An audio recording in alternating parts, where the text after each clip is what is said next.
Hope is a powerful emotion. It helps some to keep their spirits up in the most trying of times.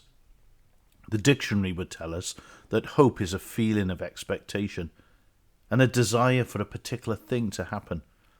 To many people, their hope can be a shallow one, something trivial or materialistic. I used to work with someone who hoped to win the lottery, and his mood would lift in the days leading up to the draw, and his mood would plummet when his numbers didn't come up. However, we sometimes read about people who are terminally ill, who hope to make a particular milestone, maybe their next birthday or their child's wedding, and they often do this. But biblical hope is so very different. When we read of hope in the Bible, it's often meant in the great contrast to what people understand it to mean. Biblical hope is certain. It's the confident expectation of what God has promised. And this certain hope is based on the faithfulness of God. He will do what he says he will do. This great contrast is illustrated well in John chapter 5, where we read of the second sign that John chose to write about, to prove who the Lord Jesus Christ really is. Jesus is in Jerusalem. He's near the sheep gate. There he enters one of the saddest places that existed in the land of Israel. This was the Pool of Bethesda. Bethesda means house of mercy, but there was little mercy, love, or kindness on display here. All around were people whose lives were shattered by disease. There were lame people, those that were blind or paralyzed in some way. There was nothing in the way of a care system in those days, and as far as medical aids were concerned, there was nothing more than the rough-cut crutch to lean on. These people were in reality without hope. Their lives were just a faint shadow of what they could be if they had not been overtaken by disease.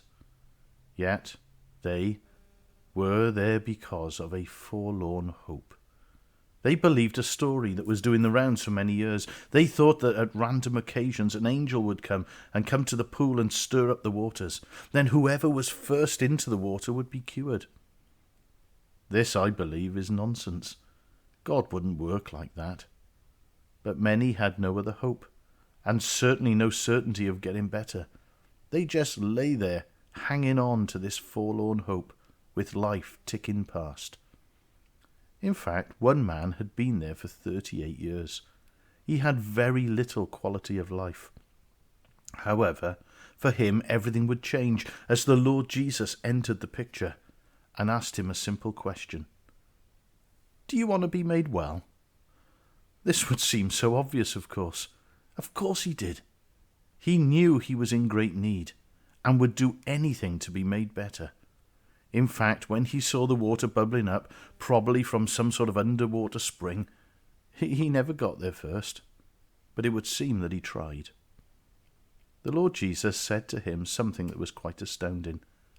Get up, pick up your bed, and walk. Surely he had no hope of doing that. He didn't.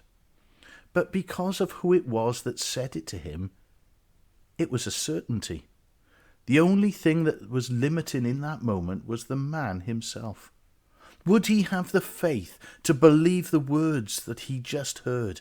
Would he accept the invitation and get up?